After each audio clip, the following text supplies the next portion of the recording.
Hi friends, എല്ലാവർക്കും കിങ്ങു കിച്ചണിലേക്ക് സ്വാഗതം. ഇന്നൊരു വ്ളോഗാണ് കേട്ടോ. ഇവിടെ ഇപ്പോൾ ഏകദേശം 8 മണി ആയിട്ടുണ്ട്. അങ്ങനെ വലിയ പ്രകാശമൊന്നും വന്നിട്ടില്ല, നല്ല തണുപ്പാണ്. അന്നത്തെ ദിവസം ഞങ്ങളുടെ ബ്രേക്ക്ഫാസ്റ്റ് ഉപ്പുമാവായിരുന്നു. ഉപ്പുമാവിൻ്റെ റെസിപ്പിയൊന്നും ഡീറ്റെയിൽ ആയിട്ട് കാണിക്കേണ്ട ആവശ്യമില്ലല്ലോ, എല്ലാവർക്കും അറിയാവുന്നതായിരിക്കും. ഞാനിവിടെ ഇങ്ങനെയാണ് കേട്ടോ ഉപ്പുമാവ് ഉണ്ടാക്കുന്നത്. അല്ലാതെ സെപ്പറേറ്റ് റവ വറുക്കാറൊന്നുമില്ല. അതും ചെയ്യാറില്ല എന്നല്ല, ഇതാണ് കുറച്ചും കൂടി എളുപ്പമായിട്ട് എനിക്ക് തോന്നിയതേ. അപ്പോൾ ഞാനിതാണ് എപ്പോഴും ചെയ്യാറുള്ളത്. കുറച്ച് സമയം ലാഭിക്കുമല്ലോ നമുക്ക്. അപ്പോൾ ഇവിടെ എന്നും അപ്പവും ദോശയും ഇഡ്ഡലിയും ഒക്കെ ആയിരിക്കും. ചില ദിവസങ്ങളിൽ മാത്രമേ ഞാൻ ഉപ്പുമാവ് ഉണ്ടാക്കാറുള്ളൂ. അതെന്താണെന്ന് വെച്ചാൽ തലേ ദിവസം ഞാൻ അരി വെള്ളത്തിലിടാൻ മറന്നിട്ടുണ്ടാകും. അങ്ങനെയുള്ള ദിവസങ്ങളിൽ പിറ്റേ ദിവസം എന്തായാലും ഉപ്പുമാവായിരിക്കും. അപ്പോൾ എൻ്റെ മോക്കൊന്നും അത്ര ഇഷ്ടമല്ല കേട്ടോ ഈ ഉപ്പുമാവ് കഴിക്കാനായിട്ട്. ഇവിടെ നോർത്ത് ഇന്ത്യൻസ് ഒന്നും ഉപ്പുമാവ് ഉണ്ടാക്കുന്നത് ഇതുപോലെയൊന്നും അല്ല കേട്ടോ. അവർ നന്നായിട്ട് കുഴച്ചിട്ടാണ് ഉണ്ടാക്കുന്നത്. ചിലർ പാലിലുണ്ടാക്കുന്നത് കണ്ടിട്ടുണ്ട് കേട്ടോ. പക്ഷെ അവർക്ക് നമ്മുടെ സൗത്ത് ഇന്ത്യൻ ഫുഡ് നല്ല ഇഷ്ടമാണ് കേട്ടോ. ഇഡ്ഡലി, ദോശ, അപ്പം ഇതൊക്കെ കഴിക്കാൻ നല്ല ഇഷ്ടമാണ്. അപ്പോൾ ഞാനിവിടെ ഉണ്ടാക്കുന്ന സമയത്തൊക്കെ അപ്പുറത്തെ വീട്ടിലൊക്കെ കൊടുക്കാറുണ്ട്. അങ്ങനെ ഉപ്പുമാവിൻ്റെ പരിപാടി കഴിഞ്ഞപ്പോൾ ഞാൻ ഉച്ചത്തേക്കുള്ള പച്ചക്കറിയൊക്കെ വെള്ളത്തിലിട്ട് വയ്ക്കുകയാണ്. ഇത് ഉപ്പുവെള്ളമാണ് കേട്ടോ. ഇത് കണ്ടോ, ഇത് 1 കിലോ ക്യാരറ്റ് ഉണ്ടേ. ഇത് നമുക്കിവിടെ 15 രൂപയ്ക്ക് ഇവിടെയാണ് കിട്ടിയത്. തണുപ്പ് സമയമാകുമ്പോൾ എല്ലാ പച്ചക്കറിക്കും വില കുറവായിരിക്കും കേട്ടോ. എല്ലാ പച്ചക്കറിയും നന്നായിട്ട് വില കുറയും. പിന്നെ ഇത് കണ്ടോ, ഇത് ചുവന്ന കളർ ക്യാരറ്റാണ് കേട്ടോ. നമ്മുടെ ഓറഞ്ച് കളറിൻ്റെ ടേസ്റ്റ് ഒന്നുമില്ല, എന്നാലും കൊള്ളാം. അപ്പോൾ ഇതിവിടെ എല്ലാവരും ഉണ്ടാക്കുന്നത് ഹൽവയാണ് കേട്ടോ. ഇതിൽ കൂടുതലും ഉണ്ടാക്കുന്നത് സബ്ജി ഉണ്ടാക്കാറുണ്ടെങ്കിലും കൂടുതലും ഉണ്ടാക്കുന്നത് ഹൽവയാണ്. അപ്പോൾ ഞാനിതൊന്ന് തോരൻ വയ്ക്കാനാണ് പോകുന്നത് കേട്ടോ. അപ്പോൾ നമുക്ക് ആവശ്യമുള്ളതെടുത്ത് വെള്ളത്തിലിട്ട് വയ്ക്കുകയാണ്. അതുപോലെ പിന്നെ ഞാൻ എടുത്തേക്കുന്നത് പാലക്കാണ് കേട്ടോ. ഞാൻ 1 പിടി പാലക്കാണ് എടുത്തേക്കുന്നത്. പാലക് ചീര എല്ലാവർക്കും അറിയാമായിരിക്കുമല്ലോ. അപ്പോൾ ഞാൻ പാലക് ദാൽ വയ്ക്കാനാണ് പോകുന്നത്. അപ്പോൾ അതും കൂടി വെള്ളത്തിലിട്ട് വയ്ക്കാം കേട്ടോ. എല്ലാത്തിനും വിലക്കുറവായിരിക്കും കേട്ടോ. ഈ ഒരു പാലക്ക് എനിക്ക് കിട്ടിയത് 2 പിടി പാലക്കുണ്ട് കേട്ടോ. 2 വലിയ കെട്ട് പാലക്ക് 10 രൂപയേ ഉള്ളൂ. അപ്പോൾ ആ സമയം കൊണ്ട് ഞാൻ ചോറിൻ്റെ പരിപാടിയും കൂടെ നോക്കുകയാണ്. അപ്പോൾ ചോറ് വയ്ക്കുകയാണെങ്കിൽ നമ്മുടെ പകുതി ജോലി കഴിഞ്ഞല്ലോ. അപ്പോഴത്തന്നെ ഞാൻ കലത്തിൽ വെള്ളം തിളപ്പിക്കാനായിട്ട് വെച്ചിട്ടുണ്ടായിരുന്നു. ഇനി അതിലേക്ക് ഞാൻ അരി ചേർത്ത് കൊടുക്കുകയാണ്. അപ്പോൾ അതവിടെ കിടന്ന് തിളച്ച് ചോറായിട്ട് മാറുമല്ലോ. പിന്നെ അതിൻ്റെ കൂടെ നടക്കേണ്ട ആവശ്യമില്ല. അപ്പോൾ ഈ സമയം ഞാൻ കുറച്ച് പരിപ്പും കൂടി വെള്ളത്തിലിട്ട് വയ്ക്കുകയാണ് കേട്ടോ. അത് മറന്നിട്ടുണ്ടായിരുന്നു. അപ്പോൾ ഞാൻ കുറച്ച് മസൂർ ദാൽ എടുത്ത് വെള്ളത്തിലിട്ട് വയ്ക്കുകയാണ്. ഇത് 1 പിടി മാത്രമേ ഞാൻ എടുക്കുന്നുള്ളൂ. കാരണം നമ്മൾ സാമ്പാർ പോലത്തെ കറിയൊന്നുമല്ല കേട്ടോ. നന്നായിട്ട് ലൂസായിട്ടിരിക്കുന്നൊരു കറിയാണിത്. അപ്പോൾ അതും കൂടി ഞാൻ വെള്ളത്തിലിട്ട് വയ്ക്കുകയാണ്. ഒരു 10-15 മിനിറ്റ് അതിരുന്നാൽ മതിയോ, നന്നായിട്ട് വെന്ത് കിട്ടും. അപ്പോൾ ഇനി നമുക്ക് കുറച്ച് പരിപാടിയും കൂടെ ഉണ്ട്. അപ്പോൾ ഞാൻ കുറച്ച് ചായ ഇടാൻ പോവുകയാണ് കേട്ടോ. ഞാൻ ചായ തിളപ്പിക്കാനായിട്ട് വെച്ചിട്ടുണ്ടായിരുന്നു. അപ്പോൾ നിങ്ങൾ വിചാരിക്കും കഴിഞ്ഞ വ്ളോഗിൽ പാല് 11:30 വരുമെന്ന് പറഞ്ഞു, പിന്നെന്താ ഇപ്പോഴും ചായ ഇടുന്നതെന്ന് വിചാരിച്ചാൽ ഇത് തലേ ദിവസത്തെ പാലാണ് കേട്ടോ. അതുപോലെ ഞാനിത് ഫ്രിഡ്ജിലൊന്നും വെച്ചിട്ടില്ല കേട്ടോ. പുറത്ത് തന്നെ വെച്ചതാണ്. തലേ ദിവസം രാവിലെ കാച്ചിയ പാല് പിറ്റേ ദിവസം രാവിലെയാണ് ഞാൻ ചായ ഇടുന്നത്. അപ്പോഴത്തേക്ക് നിങ്ങൾക്ക് ഊഹിക്കാമല്ലോ ഇവിടുത്തെ തണുപ്പ് എത്രയാണെന്ന്. അത്രയ്ക്കും ഭയങ്കര തണുപ്പാണ് കേട്ടോ ഇവിടെ. അപ്പോൾ ചായയൊക്കെ റെഡിയായി. ഈ സമയം കൊണ്ട് എൻ്റെ ബ്രേക്ക്ഫാസ്റ്റ് ഇവിടെ റെഡിയായി. അപ്പോൾ ഞാൻ ചായയൊക്കെ ഒന്ന് അരിച്ചൊഴിക്കുകയാണ്. അപ്പോൾ രാവിലെ തന്നെ തണുപ്പത്തൊരു ചായയൊക്കെ കുടിച്ചാൽ നല്ല രസമാണല്ലേ. അങ്ങനെ എൻ്റെ ബ്രേക്ക്ഫാസ്റ്റ് ഇവിടെ റെഡിയായി. അപ്പോൾ ഞാൻ കഴിക്കാൻ പോവുകയാണ്. മക്കളൊന്നും എണീറ്റിട്ടില്ല. അപ്പോൾ ഞാൻ എന്തായാലും കഴിക്കാൻ പോവുകയാണ്. അങ്ങനെ എൻ്റെ ബ്രേക്ക്ഫാസ്റ്റ് കഴിഞ്ഞു. ഇനി ഞാൻ കുറച്ച് കറിവേപ്പില എടുക്കാൻ പോകാം കേട്ടോ. ഇത് ഞങ്ങളുടെ വീടല്ല കേട്ടോ, അപ്പുറത്തെ വീടാണ്. ഇത് കണ്ടോ, വലിയ മരം കേട്ടോ കറിവേപ്പില. അവർ വെട്ടിക്കളഞ്ഞിട്ടും വലുതായിട്ട് വരിക വീണ്ടും. ഇവിടെ നോർത്ത് ഇന്ത്യൻസ് ഒന്നും അധികം ആരും കറിവേപ്പിലൊന്നും ഉപയോഗിക്കാറില്ല കേട്ടോ. അപ്പോൾ ഇനി നമുക്ക് ഉച്ചത്തെ കറികൾ ഉണ്ടാക്കാൻ തുടങ്ങാം. ഞാനിവിടെ പാലക്കൊക്കെ നന്നായിട്ട് കഴുകിയതിന് ശേഷം ഇതുപോലെ വെള്ളം വാലാനായിട്ട് വെച്ചേക്കാണ് കേട്ടോ. അപ്പോൾ അതവിടെ ഇരുന്ന് വെള്ളം വാർന്നോട്ടെ. നമുക്ക് ഈ ക്യാരറ്റൊക്കെ ഒന്ന് അരിഞ്ഞെടുക്കാം. ഞാനിവിടെ ഗ്രേറ്റ് ചെയ്താണ് എടുക്കുന്നത്. അത് മാത്രമല്ല, ഇതൊക്കെ അരിയാൻ നിന്നാൽ ഒത്തിരി സമയം എടുക്കും. അപ്പോൾ ഞാനിവിടെ ഇതുപോലൊരു ഗ്രേറ്ററൊക്കെ വെച്ചിട്ടാണ് അരിഞ്ഞെടുക്കുന്നത്. ഇപ്പോൾ ഈ സൈസിലുള്ള ഗ്രേറ്ററൊന്നും കാണാനേ ഇല്ല കേട്ടോ. ഇത് ഒരുപാട് പഴക്കമുള്ളൊരു ഗ്രേറ്ററാണ്. അപ്പോൾ ഇതിലാകുമ്പോൾ പെട്ടെന്ന് പണി കഴിയുമല്ലോ. അപ്പോൾ ഞാൻ ഇതൊക്കെ ഒന്ന് ഗ്രേറ്റ് ചെയ്തെടുക്കുകയാണ്.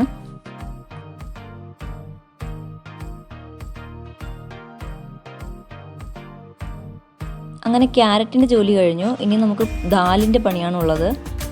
അപ്പോൾ ഞാൻ അതിന് വേണ്ടിയിട്ടുള്ള സവാളയും തക്കാളിയും ഒക്കെ ഒന്ന് വൃത്തിയാക്കി എടുക്കുകയാണ്. ഇങ്ങനെ ദാൽ വയ്ക്കുമ്പോൾ ഇവിടെ എല്ലാവർക്കും ഇഷ്ടമാണ് കേട്ടോ. എല്ലാവരും കഴിക്കും. അതുകൊണ്ട് ഞാൻ കൂടുതലും ഇതുപോലത്തെ പാലക് ദാലൊക്കെ ഉണ്ടാക്കാറുള്ളത്.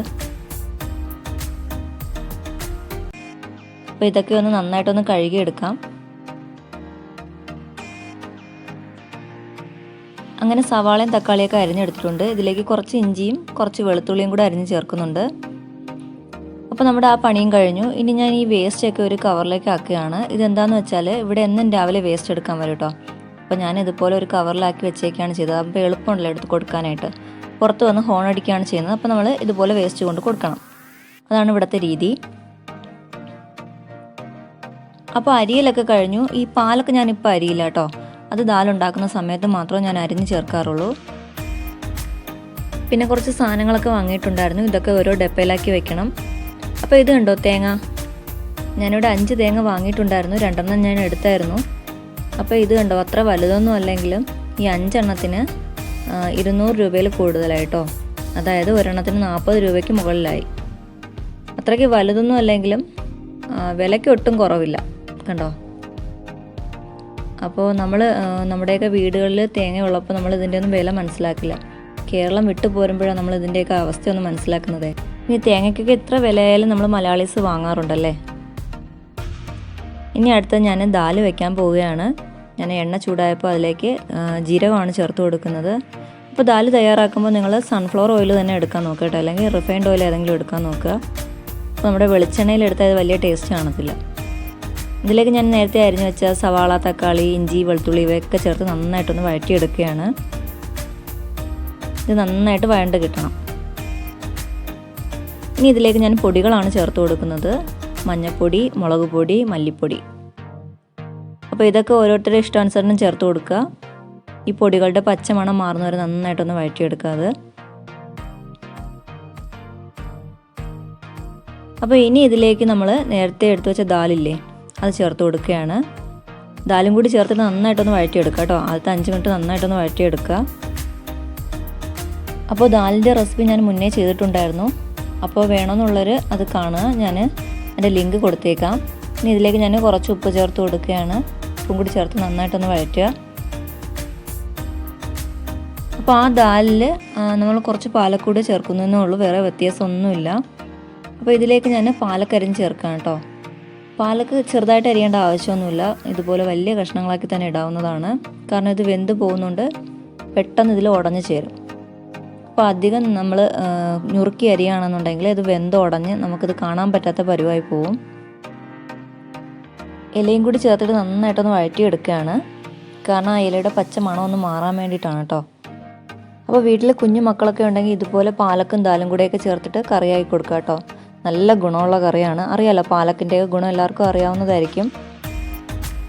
അപ്പോൾ ഞാനിതിലേക്ക് വെള്ളം ചേർത്ത് കൊടുക്കുകയാണ് കേട്ടോ. വെള്ളം ചേർക്കാൻ കുറച്ച് അധികം തന്നെ ചേർക്കാൻ നോക്കുക. കാരണം അത് കുറുകിയ രീതിയിലല്ല ഇരിക്കുന്നത്, കുറച്ച് ലൂസായിട്ടാണ് ഇരിക്കുന്നത് കേട്ടോ. അപ്പോൾ ഇനി വേണമെന്നുണ്ടെങ്കിൽ കുറച്ച് കായപ്പൊടിയും കൂടി ചേർത്ത് കൊടുക്കാം. ഞാനിവിടെ ചേർക്കുന്നില്ല. വേണമെന്നുണ്ടെങ്കിൽ ഒരു നുള്ളു കായപ്പൊടിയും കൂടി ചേർത്ത് കൊടുക്കുക. ഇനി ഇത് അടച്ച് വെച്ച് 3-4 വിസിൽ വരെ നമുക്ക് വേവിച്ചെടുക്കാം. അങ്ങനെ ദാലൊക്കെ ഇവിടെ വെന്ത് വന്നിട്ടുണ്ട്. നന്നായിട്ട് വെന്ത് കിട്ടിയിട്ടുണ്ട്. ഇത് കണ്ടോ ഇത്രയും ലൂസ് വേണം കേട്ടോ. ഈ ഒരു പരുവത്തിൽ വേണം ദാലിരിക്കാനായിട്ട്. അപ്പോൾ ഇത് നമുക്ക് ചപ്പാത്തിയുടെ കൂടെയും ചോറിൻ്റെ കൂടെയും കഴിക്കുകയും ചെയ്യാം. അതുപോലെ നമുക്ക് സൂപ്പായിട്ട് വേണമെങ്കിലും കുടിക്കുകയും ചെയ്യാം കേട്ടോ. ഞാനിതിലേക്ക് കുറച്ച് മല്ലിയിലയും കൂടി ചേർത്ത് കൊടുക്കുന്നുണ്ട്. അപ്പോൾ ഇനി ഞാൻ തോരത്തിൻ്റെ പരിപാടി നോക്കുകയാണ്. അപ്പോൾ ഞാൻ ഇതൊക്കെ ഒന്ന് വഴറ്റിയെടുക്കുകയാണ്. അപ്പോൾ തോരത്തിൻ്റെ റെസിപ്പിയൊക്കെ എല്ലാവർക്കും അറിയാവുന്നതായിരിക്കും. ഞാൻ പ്രത്യേകിച്ച് പറയേണ്ട ആവശ്യമൊന്നുമില്ലല്ലോ.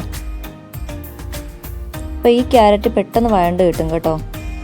ഇത് അധികം തന്നെ വേവില്ലാത്തതാണ്. അപ്പോൾ പെട്ടെന്ന് കുഴഞ്ഞു പോകാനും സാധ്യതയുണ്ട്.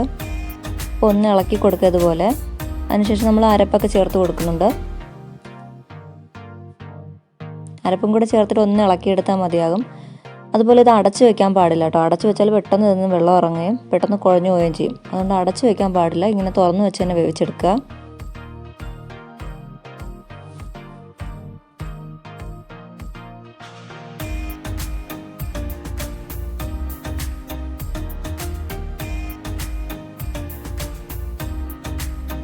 ഇതുപോലെ ഒന്ന് ഒതുക്കി കൊടുത്താൽ മതിയാകും. അങ്ങനെ നമ്മുടെ തോരത്തിൻ്റെ പരിപാടിയും കഴിഞ്ഞു. ഇനിയിപ്പോൾ കുറച്ച് മീനും കൂടി വറുക്കാനുണ്ട്. അപ്പോൾ ഈ മീനിൻ്റെ പേരൊന്നും എനിക്കറിയില്ല കേട്ടോ. എന്തായാലും ഇത് കടൽ മീനല്ല. അങ്ങനെ എൻ്റെ കുക്കിംഗ് ഒക്കെ കഴിഞ്ഞപ്പോൾ ഞാൻ മുകളിൽ വന്നിട്ടുണ്ടായിരുന്നു, അതായത് ടെറസിൽ വന്നിട്ടുണ്ടായിരുന്നു. കുറച്ച് തുണികളൊക്കെ വിരിക്കാനുണ്ടായിരുന്നു. അപ്പോൾ അവിടെ ഒരാളിരുന്ന് കളിക്കുന്നുണ്ട് കേട്ടോ. അപ്പോൾ കഴിഞ്ഞ വീഡിയോയിൽ എല്ലാവരും ചോദിച്ചു മക്കളെ കാണിക്കാത്ത എന്ത് ചെയ്യുന്നു. ഇതാണ് കേട്ടോ എൻ്റെ മോന്. അപ്പോൾ ഇവനിങ്ങനെ ഓടി നടക്കുന്ന സമയമായതുകൊണ്ട് ഇങ്ങനെ ഫോട്ടോ എടുക്കാനോ വീഡിയോ എടുക്കാനോ ഒന്നും നിൽക്കില്ല കേട്ടോ, അതേ പോവുക. അപ്പോൾ ഞാൻ എടുക്കുന്ന കണ്ടിട്ട് ഓടി എൻ്റെ അടുത്തോട്ട് വരികയാണ്. ഇവിടെ അപ്പടി ചവറാണ് കേട്ടോ, അതായത് നല്ല കാറ്റുണ്ട് ഇപ്പോൾ. ഫുള്ള് ചവറായി കിടക്കുകയാണ് കണ്ടോ. ഇവിടെ ഞങ്ങൾ ഇടയ്ക്കിടയ്ക്കൊക്കെ വന്നിരിക്കാറുണ്ട്. അങ്ങനെ ടെറസിൽ നിന്നൊക്കെ വന്നപ്പോൾ നമ്മുടെ ലഞ്ച് കഴിക്കാനുള്ള സമയമായി. ഇന്നിപ്പോൾ ഒരു ദാലും തോരനും മീൻ വറുത്തത് മാത്രമേ ഉള്ളൂ. അപ്പോൾ ഇതൊക്കെ ഞങ്ങൾ കഴിച്ചിട്ട് വരാം. ഫുഡ് കഴിച്ച് കഴിഞ്ഞപ്പോൾ കുറച്ച് വെയിൽ കൊള്ളാനായിട്ട് ഇറങ്ങിയിട്ടുണ്ടായിരുന്നു. അപ്പോൾ ഒരാഴ്ച കൂടി ഇന്നാട്ടോ കുറച്ച് വെയിൽ വന്നത്. അപ്പോൾ മക്കളൊക്കെ ഒന്ന് വെയിൽ കൊള്ളിക്കാമെന്ന് പറഞ്ഞ് പുറത്തിറക്കിയതാണ്. ഇതേത് കണ്ടോ, ആ ഒരു സന്തോഷത്തിൽ അവളിങ്ങനെ അങ്ങോട്ടും ഇങ്ങോട്ടും നടക്കുകയാണ് കേട്ടോ. അങ്ങനെ ഞങ്ങൾ കുറച്ച് നടക്കുകയാണ്. അപ്പോൾ അവളിങ്ങനെ ആദ്യം പോയിക്കൊണ്ടിരിക്കുക. അപ്പോൾ കുറച്ച് അങ്ങോട്ട് നടന്നപ്പോഴത്തേക്ക് ഇത് കണ്ടോ, ഇത് നമ്മുടെ മുരിങ്ങയിലയാണ് കേട്ടോ.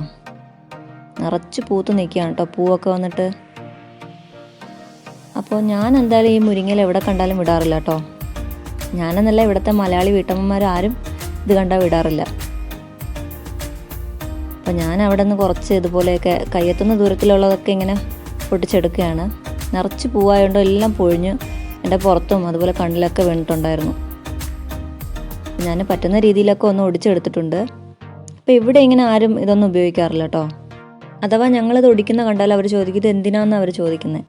അതുപോലെ ഇതിൽ നിറച്ച് മുരിങ്ങക്കായും ഉണ്ടാകാറുണ്ട്. പക്ഷേ അതൊക്കെ ആരും അങ്ങനെ എടുക്കാറൊന്നുമില്ല കേട്ടോ. ഒന്നുകിൽ ഉണങ്ങി പോവില്ല എന്നുണ്ടെങ്കിൽ താഴെ വീണ് പോവുകയാണ് പതിവ്. ഞാൻ എന്തായാലും ഇത്രയും ഒടിച്ചെടുത്തിട്ടുണ്ട്. അപ്പോൾ നാളത്തേക്ക് എനിക്കൊരു തോരനായിട്ടുണ്ട്. അപ്പോൾ ഇതൊക്കെ ഒടിച്ച ശേഷം ഞങ്ങൾ പതിയെ വീട്ടിലോട്ടാണ് തിരിച്ചു പോയത്. അപ്പോഴത്തേക്കും ചായയുടെ സമയമായി. അപ്പോൾ ഞാൻ കുറച്ച് സ്നാക്സ് ഉണ്ടാക്കാമെന്ന് വിചാരിച്ചു. പാലക്ക് കിട്ടിയെന്ന് പറഞ്ഞല്ലോ, അത് വെച്ചിട്ട് പാലക് പക്കോടയാണ് ഉണ്ടാക്കുന്നത്. കുറച്ചധികം ഉണ്ടായിരുന്നു കേട്ടോ, അതാണ് ഞാനിങ്ങനെ 2 ചട്ടിയിലായിട്ട് ഉണ്ടാക്കുന്നത്. അപ്പോൾ ഇങ്ങനെയൊക്കെ ഉണ്ടാക്കി കൊടുക്കുകയാണെങ്കിൽ മോൾക്ക് വലിയ ഇഷ്ടമാണ്. അല്ലാതെ തോരനൊക്കെ ആക്കി കൊടുക്കുകയാണെങ്കിൽ അവളൊട്ടും കഴിക്കില്ല. അപ്പോൾ ഇതുപോലെ ഒന്ന് ഫ്രൈ ആക്കി കൊടുക്കുകയാണെങ്കിൽ നല്ല ഇഷ്ടത്തോടെ കഴിക്കും. അപ്പോൾ ഇന്നത്തെ രാത്രിയിൽ ഞങ്ങൾക്ക് ഇതാണ് കേട്ടോ ഫുഡ്. ഞങ്ങൾക്ക് മാത്രം, മക്കൾക്കൊന്നും ഇതില്ല. കാരണം ഞങ്ങൾ അടുത്ത മാസം നാട്ടിൽ പോകുന്നുണ്ട്. അപ്പോൾ നാട്ടിൽ പോകുന്നതിന് മുമ്പേ 1 മാസം മുമ്പായിട്ട് ഞങ്ങൾ കുറച്ച് ഡയറ്റൊക്കെ എടുക്കും. ഡയറ്റ് എന്ന് വെച്ചാൽ വലിയ ഡയറ്റൊന്നുമില്ല കേട്ടോ, അരിയാഹാരം അങ്ങനെ കഴിക്കാറില്ല. അപ്പോൾ നിങ്ങൾ വിചാരിക്കും ഇതെന്താ ഓയിലിൽ വറുക്കുന്നതല്ലേ എന്ന് വിചാരിക്കും. അപ്പോൾ ഇതിൽ ഞാൻ കോൺഫ്ലവർ ചേർത്തിട്ടാണ് വറുക്കുന്നത്. അപ്പോൾ അധികം അങ്ങനെ എണ്ണ പിടിക്കാറില്ല കേട്ടോ. അപ്പോൾ അതിൻ്റെ കൂടെ തന്നെ ഞാൻ ചായ തിളപ്പിക്കാനും വെച്ചിട്ടുണ്ടായിരുന്നു. അഥവാ മക്കൾക്ക് എന്തെങ്കിലും വേണമെന്നുണ്ടെങ്കിൽ ചോറോ ദോശയോ ഒക്കെ കൊടുക്കും ഞാൻ. അല്ലാതെ ഞങ്ങൾക്ക് 2 പേർക്കും ഇത് തന്നെയാണ് കഴിക്കുന്നത്. അതുമാത്രമല്ല ഇത് കുറച്ച് ഹെൽത്തി സ്നാക്കല്ലേ. അപ്പോൾ കിട്ടുന്ന സമയത്തൊക്കെ ഞാൻ ഇതുപോലെ പക്കോടയാണ് ഉണ്ടാക്കാറുള്ളത്. ഉണ്ടാക്കുമ്പോൾ കുറച്ചധികം തന്നെ ഉണ്ടാക്കും കേട്ടോ. അപ്പോൾ അന്നത്തെ രാത്രിയിൽ പിന്നെ അരിയാഹാരമൊന്നും കഴിക്കാറേ ഇല്ല. ഇവിടെ ഇപ്പോൾ തണുപ്പ് തുടങ്ങിയുകൊണ്ട് ഇതുപോലുള്ള പച്ചക്കറികളൊക്കെ നമുക്ക് ധാരാളം തന്നെ കിട്ടും കേട്ടോ. ഇലവർഗ്ഗമായാലും പച്ചക്കറികളായാലും ഒത്തിരി കിട്ടുന്നുണ്ട് കേട്ടോ. വെറൈറ്റി ആയിട്ടുള്ളതാണ് കിട്ടും. നമ്മുടെ നാട്ടിൽ നമ്മൾ കണ്ടിട്ടില്ലാത്ത സാധനങ്ങളൊക്കെ ഇവിടെ കിട്ടുന്നത്. പലതരത്തിലുള്ള ഇലവർഗ്ഗങ്ങൾ കിട്ടും.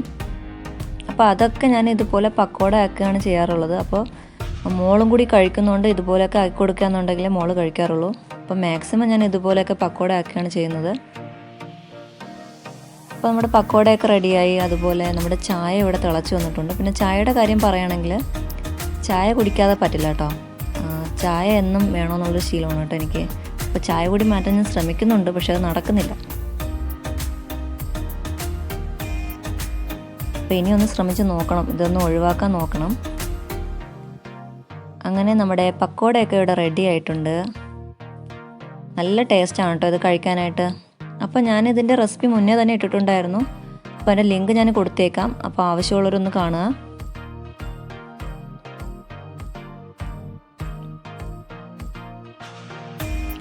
അങ്ങനെ നമ്മുടെ ചായയും പക്കോടയൊക്കെ കഴിക്കാൻ പോവുകയാണ്.